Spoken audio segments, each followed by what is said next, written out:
Hi, you're watching MC Explains, an investor education initiative brought to you by Moneycontrol and Invesco Mutual Fund. Today we will talk about an important concept that helps you demystify debt funds. Debt funds don't sound as exciting or spicy as equity funds, but at Moneycontrol we always say debt funds are just as important as equity funds. You need them both in your portfolio. Now, how does a debt fund make money? First, the absolute basics about a debt fund. How does it earn returns? There are two ways. One, interest income. Two, capital appreciation. Debt funds invest in instruments that have a fixed coupon or interest rate. These instruments could be government securities, bonds, securities issued by companies when they want to borrow money, also known as commercial paper, or securities issued by banks when they want to raise money, like certificates of deposits, money market instruments, and so on. For the time that these instruments are there in your debt fund earns interest. This interest gets added in your debt fund's net asset value or NAV, and that's one way of your NAV going up. The other way is by capital appreciation. Just like equity shares that are listed on the stock exchange, where their prices go up and down, impacting your equity fund's fortunes, debt securities also have their market prices. Every time the market price moves up, your debt fund's NAV goes up too. Of course, your debt securities prices can also sometimes go down, again, just like an equity fund. Now, duration versus credit risk. Here is where one debt fund is different from the next one. While all debt funds try and pick the best instrument that suits the fund's profile, the difference between the two strategies is how they go about picking their underlying investments. Broadly speaking, debt funds are of two types. The first type aims to make money for you by trying to predict interest rate movements. These are called duration funds. When interest rates rise, prices of debt securities fall. Why? Let's take a simple example. Assume that you have a security that pays you interest of 8%. Tomorrow, if the interest rates in the economy go up, a new debt instrument would pay interest in line with the higher rate prevailing at that time. Let's assume a new instrument comes about and now pays an interest of 9%. Naturally, the value of the 9% security is more than one that pays 8%, so the price of the 8% security falls. That's a pretty simple way of looking at interest rate and price movements.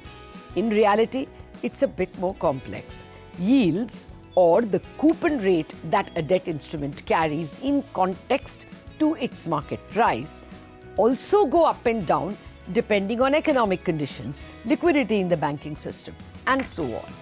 The market prices of debt securities move accordingly. This is what your duration strategy fund manager watches very closely. The fund manager's job is to predict where interest rates are broadly headed. But do all securities yields and prices move up or down by the same margin? Certainly not. There's one more angle to it: a debt fund's maturity. A debt instrument that matures or expires many years later is far more volatile than one that matures sooner. Why? Because a long tenured security gives a longer time to the borrower to repay. The chances of the issuer of the debt security, that is the borrower, defaulting are also higher than, say, a debt security that would mature in just a few months, where the outcome, that is timely payment of interest and principal, is better known. Interest rates prevalent in the country at any time and the direction in which they are headed also impact debt security prices. This volatility, more in, of course, long tenured securities and less in low maturity securities, also comes in handy for debt funds that follow a duration strategy. Typically, when interest rates look like they are at the peak and are ready to come down, duration debt fund managers tilt the portfolio towards longer tenured securities. But when interest rates are at a bottom and look like they might go up, debt fund managers usually prefer to hold short-term securities. Remember what we told you earlier? Interest rates and bond prices move in the opposite direction. This means when interest rates rise, bond prices fall. When interest rates fall, bond prices rise. The longer the tenure of a bond, the bigger its price movement. Now let's come to credit risk. The other way of managing debt funds is to manage credit risk. While a debt fund manager keeps an eye on interest rates, debt securities and on bond prices, the fund manager also keeps a close watch on the credit risk of securities. Most debt instruments come with a credit rating. A company or a debt instrument's credit rating demonstrates the rating agency's comfort level with the company's financial standing and its ability to pay interest and principal amounts on time.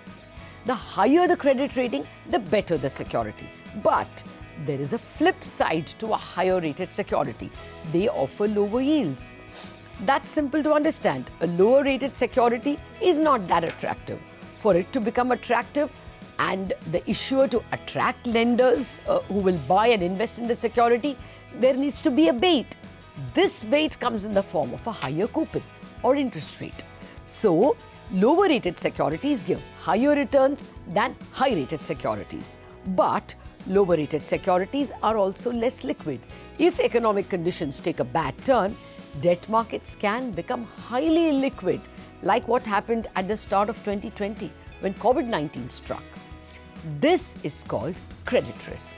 The key for fund managers is to optimize credit risk so that they can maximize returns for the unit holders, yet at the same time preserve your capital as much as possible.